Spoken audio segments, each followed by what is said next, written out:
Welcome to episode 15 of the Think Wildlife podcast. Today we have Vance Martin, who is the president of the Wild Foundation. Welcome, Vance. It's a pleasure to have you on our podcast here. It's a pleasure to be here, Anish. Thank you for inviting me. I'm honored. So, my first question for you is about the Wild Foundation. How has your journey been at this NGO? You've been the president for almost 40 years. 40 years, yeah. I don't know anyone who's had a job that long, but it shows what happens when you're enjoying yourself, you're getting things done, and you're having a good time. Yeah, one of your flagship grassroots projects being run by the Wild Foundation is Coalition Wild. Could you just please talk about this initiative and why is it so important to involve grassroots communities? Well, certainly.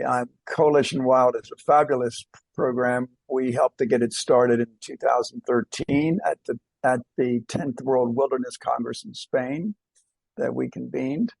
And these days, it's going stronger than ever. The director, Yen Parico, is fabulous, doing a great job. The mentorship program, accelerator program, everything's going well. And why do we do it? Well, it's so important to have intergenerational interchange, for one thing. The other thing, it's important for the younger generation and all generations to have a peer-to-peer sharing network so they can learn from each other. So Coalition Wild, in my mind, does them both. It allows intergenerational sharing and support and intragenerational. So it's a great program. I'm glad you're very involved in the accelerator. Yeah. So one more campaign being run by the Wild Foundation is the Nature Needs Half campaign. So could you just please talk us through it and update us on the progress? Sure. Very briefly, back in the 80s and 90s, there really were no targets for amount of, for the main question, how much space does nature need? Because nature produces life support called ecological services, but requires a certain space for her interactions and relationships to occur. But no one had ever really asked the question, how much space does nature need? So as conservation technology, remote sensing improved in the 80s, 90s, early 200s, a lot of information began to be more available. And it was very clear, and this is well backed up by science, that depending on the ecosystem, land, water, rainforest, grasslands, approximately half. Some are 80%, such as the Amazon, some are less. So we use that word half as opposed to 50%, because half is a sort of an average. And we launched this at our ninth World Wilderness Congress in Mexico in 2009. And I remember Sylvia Earle, the great underwater marine biologist. She came up to me as I came off the stage and she looked at me and she said, I only have one problem with Nature Needs Half. And I said, what's that, Sylvia? And she said, it's not enough. And I spoke, Jane Goodall was there and she was just all over it. She was great. So we launched it in 2009. It was not universally accepted. It was considered to be audacious. People weren't considering ambition, and the issues coming down the line of climate change and extinction and all of these are more rapidly approaching tipping points, real challenging, random breakdown events than we had ever imagined. So we were always, from day one, what Nature Needs Half was about creating a better relationship between humans and nature, because that is the core issue we have on our planet. There is not the sense of respect and love and reciprocity between humankind and nature. So that's what Nature Needs Half is really all about. And we need a revolution in relationships between humans and nature on this planet. We need a revolution. Well, that's what Nature Needs Half is all about. We were, many scientists didn't doubt it at all. We got a lot of stick, a lot of feedback from major organizations, NGOs. They were all saying, "Oh no, this is not politically possible, and might not even be physically possible." Well, it is physically possible. Well, there's been a lot of progress made since then. 2016, Professor Wilson came out with his book called Half Earth, and it suddenly became sort of currency for mainstream conservation because of his wonderful reputation. And it wasn't just, just a bunch of these fringe NGOs involved, who love wilderness. It wasn't just their thing. Oh my goodness, we better start paying attention. So just to cut to the quick, it took us 11 years, but at the IUCN in their Marseille meeting last year, 2021, we worked a motion that was widely adopted. And it was Motion 101 that became Resolution 125. And the first action clause of that is that it recognizes the science behind protecting half of the Earth's lands and seas and how important it is, recognizes the important milestone of 30 by 30, protecting 30%, which the CBD just approved. Also, it recognized the absolute core importance of indigenous people as stewards of these lands, as full partners, not stakeholders, partners, and in helping us all. They need the land and seas. The world needs it. We need to work together with our indigenous brothers and sisters to make this happen. So you mentioned the 30 by 30 framework, which is basically protecting 30% of the world's ecosystem by 2030. So do you think that is enough? Well, no, it's not. It's a milestone. Enough is approximately half, okay, depending upon which system it is. So we applaud the acceptance of 30 by 30, but we are still working with all of our colleagues very clearly towards the scientific information, which says for life on Earth to prosper, to actually survive, large natural ecosystems need to be at least half of their pre-industrial size. And this also goes for wildlife populations as well, because wildlife has a tremendous impact on the climate cycle.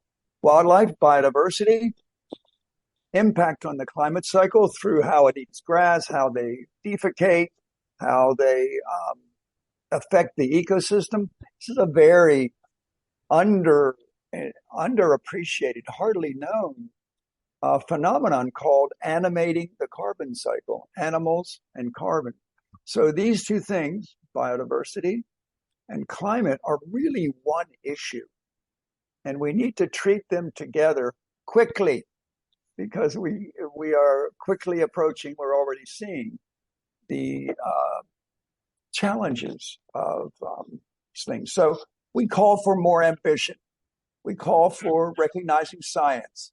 And we call for people working together to make this happen. You also mentioned the role of indigenous communities in conservation. So what is the Wild Foundation doing to engage these communities in conservation? Yes, thank you. We've always, our co-founders many years ago were a black man and a white man working in South Africa during apartheid. They were game rangers, brothers, protecting the rhino, saving the white rhino from extinction. So we've always had a very close working relationship with indigenous people and a great respect for indigenous knowledge. When we did the first World Wilderness Congress in Johannesburg in 1977, for the first time, our Congress, out of all Congresses in history, had indigenous peoples on the main platform along with the scientists and the politicians. This had never happened before. We've continued that tradition at every World Wilderness Congress. Plus, we do many on-the-ground projects.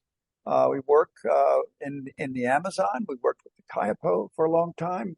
My brother, Tashka Yawanawa, chief of the Yawanawa people, we work with him daily. We're also working with Native American tribes, and one of our goals is to set up a indigenous council to have more on Nature Needs Have, to have more input into these targets, because the role of indigenous people is fundamentally important and irreplaceable if we are going to save this earth. Thank you. So let's talk about the World Wilderness Congress. So it was started in 1977 by the Wild Foundation. So what is the purpose of starting this initiative, and what impact has it had on conservation? Well, it's a long story. We've had 10. We almost had the 11th in Jaipur in 2020, but 2 weeks before it was to convene, 10 days before it was to convene, we had to cancel it because of COVID. The World Wilderness Congress does several things. Number one is it builds community. It builds relationship between people who understand that wild nature is the foundation of human health, well-being, and sanity. And it's the progenitor of good business, okay? And so, as I mentioned earlier about Nature Needs Have, we need to build relationship. Therefore, we need to build community, and that community understands the importance of wild nature. So that's one aspect of it.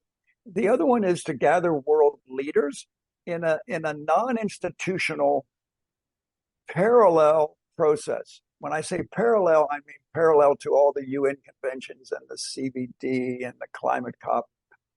People like what we do because it is parallel. It's not bound by all the rules and conventions, and leaders can come and speak freely and get things done that they can't in other places. For example, the Global Environmental Facility of the World Bank, world's largest funding organization for biodiversity and other things. That idea was started at the Fourth World Wilderness Congress in Denver in 1987. And it was originally called a World Conservation Bank, eventually became the Global Environmental Facility of the World Bank. That's the third thing, the importance of these congresses, practical results, new organizations, new funding mechanisms, new vision, new hope. People come to these congresses and they're beaten up, their budgets are down, they've been working hard. And the change these congresses has on people is the most important thing to me. They go away. I have countless examples of people saying, "Oh, I'm so charged up now. You know, new contacts. I really feel good about what I'm doing. Thank you." That to me has been the greatest reward in my conservation career. That certainly is a great story. So I wanted to ask about what your opinion is regarding the recently concluded COP15. We got an agreement. It was very much in doubt. Look, it's not a perfect agreement. Everybody there was a little bit groused off, a little bit mad about something. That means it's the best agreement that we could get. I'm quite pleased with it. There are some things that need a lot of work, but the fact that it happened and it happened quickly, it happened on time. It didn't go on and on and on. I'm pleased. It gives further room for optimism. Now, the CBD and that process is not the full answer. The full answer lies in people, in communities, and organizations. It lies in people's hearts and in their ability to commit to action, to form a movement, get with like-minded people, pressure our leaders, give our leaders the cover they need to do what is necessary. Because time is running out. We can do this, but we need to do it now. And so that's the important thing. You know, the COP is important, but it is not the most important thing. The most important thing is what lies in our heart and the actions that we take together to protect and save this world. So Talking about actions, the Wild Foundation is also one of the founding members of the Rewilding Alliance. What role Yes. do you think rewilding has in resolving the current biodiversity and climate crisis we are facing? I think rewilding, there's a spectrum from restoration to rewilding. There's a lot of land that's been hammered, a lot of seas that have been emptied, damaged. We need to take responsibility for that. It should be a joyous task. When you help to heal and fix, bring things back to their full potential. And when you do that with nature, you're not just helping yourself. There's a synergetic effect of when you help nature because nature helps all life. So rewilding is extremely important. It does have an aim of an eventual goal of a wild nature where it's self-regenerating. It's a self-willed ecosystem. Much restoration, and I think restoration is good. Much restoration is based on let's fix this hammered habitat in order that it can grow food better, produce better water, stop erosion. All of that is good. That helps people. That heals nature. What we also want is to return that magic of wildness to nature because out of wildness comes evolution. And we seem to have forgotten that we are wild people. Our DNA was crafted in wilderness when we were around the campfires, in the caves, and in the trees. So wildness is very deep within us. And part of what we're doing by rewilding or protecting wilderness is we're simply rediscovering ourselves. That might sound a little bit philosophical, but it's the truth. And there's a lot of power in there when you realize who you are, what you can do, and you get about doing it with other people. So, do you think enough is being done in terms of rewilding? Well, I think it's an amazing global movement. Ever since we started the Global Rewilding Alliance, Carl Wagner and Magnus Silden and I, and we just discovering new groups all the time. We're not even advertising. We're not trying to attract members because there's so many. But you have tremendous efforts like large continental scale efforts like Rewilding Europe, Rewilding Britain. Tompkins Conservation started and then spun off Rewilding Chile, Rewilding Argentina. There's the Peace Parks Foundation in South Africa, which is rewilding, restocking huge areas of land. There's actions all over America, and there's small actions too. It's local communities renovating, rewilding their local quarry, which was just left, mined and left, creating gardens, biodiversity, water, fish, and the same thing in the oceans. People are finally setting up no-take zones because the science is very clear. You set up a no-take, that's no fishing zone in the oceans. Perhaps you allow some local artisanal fishing. Suddenly, the ecosystem responds. The fish stocks, the biomass increases incredibly and spills out from that no-take zone, which is in effect a marine wilderness. Spills out and creates food and creates biodiversity, creates life in the ocean. So we need these areas which are sacrosanct so that nature can recharge. And when she recharge, everybody benefits, everything benefits. Which rewilding project has been your favorite in the last few years? Oh, I have so many favorites, from the Tompkins work and Rewilding Europe and Peace Parks Foundation. But I tell you, one of my favorites is in India. It's a man named Pradeep Krishan, and he has done a number of small projects in Rajasthan. These are 100 hectares, 200 hectares, small, but they are done in a way very differently. They pay attention to soils. They're very natural. They're not forced. And it's these small projects. And he's not an ecologist.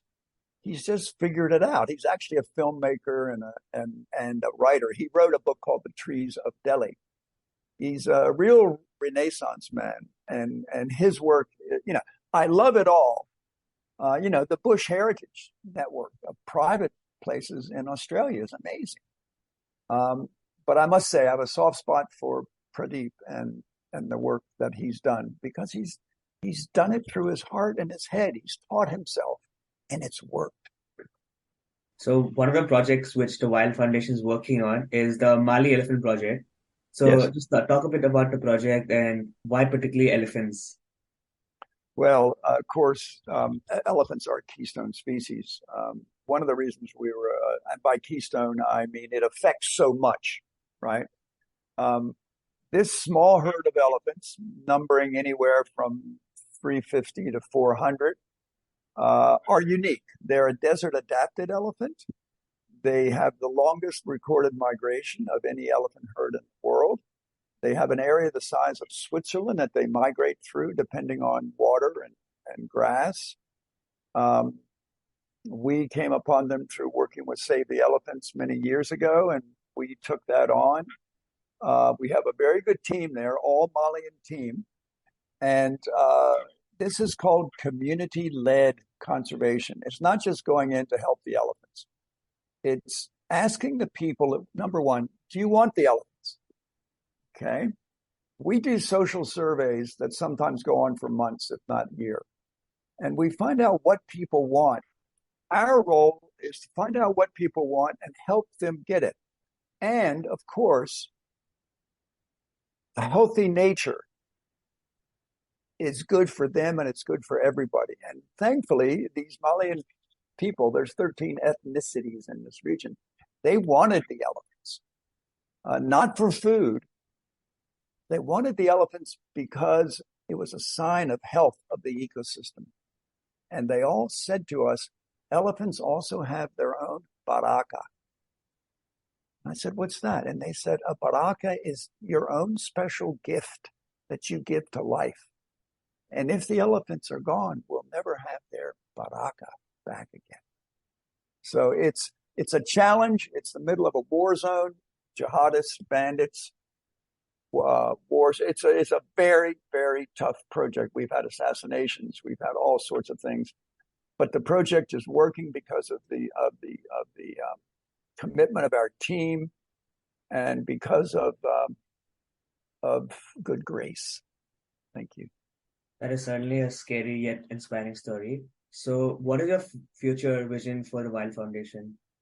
Well, my future vision is very much in the hands of my team, because I'm stepping back from Wild after 40 years, and I'm taking a little time to reflect on what I've done. And we have a good new leadership team. It's being structured right now. We've been mentoring for years. We've had a succession committee underway for 2 years.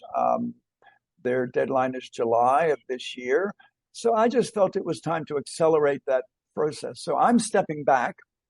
The new team is already in place. We have a new acting president, a new acting vice president of operations.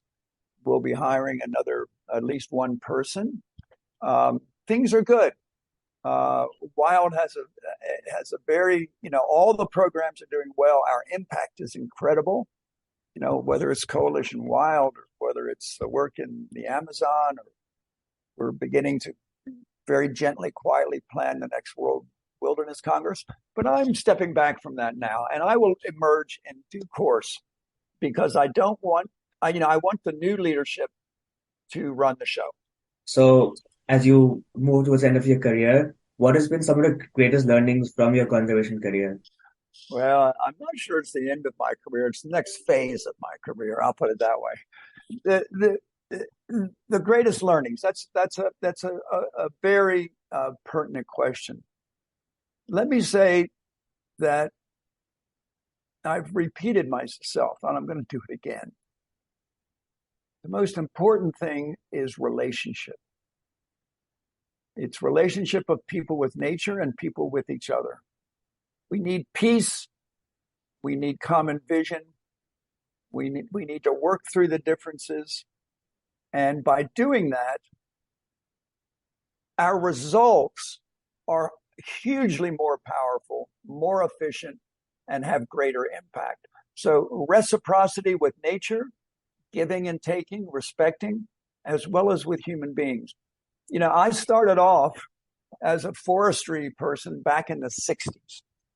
And I got out of that real quick because the attitude of everybody at that time, or most people, was grow the trees, cut the trees, put the trees in the mill. That's our job. And then I was 18.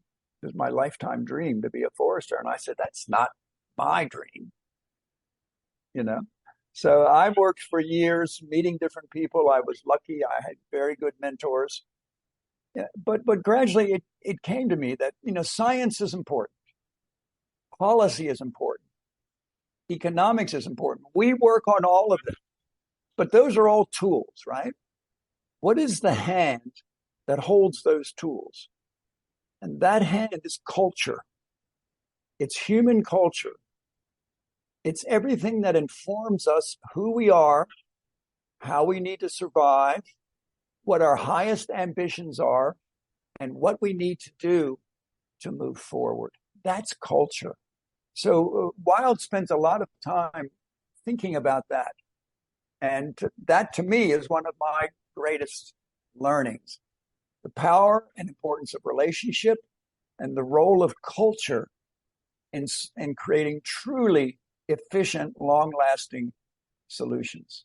So moving on to my final question for this podcast, how can someone contribute to the Wild Foundation? Well, if you're fortunate enough to be in a position where you can financially support, it's wild.org. Very simple. If that's not what you wish to do, then read about what we do and get to work in your neighborhood, in your back garden. Be attracting plants and nurture your butterflies, help your local squirrels, have your neighbor's farm develop nature needs half and leave half of it wild. There's so many things to do, whether you live in the city or the country. We would, of course, appreciate your help. But by you doing what needs to be done, that's the greatest help of all. That's a very positive way to end this podcast. Thank you so much for your time. It is a really good pleasure to speak to you.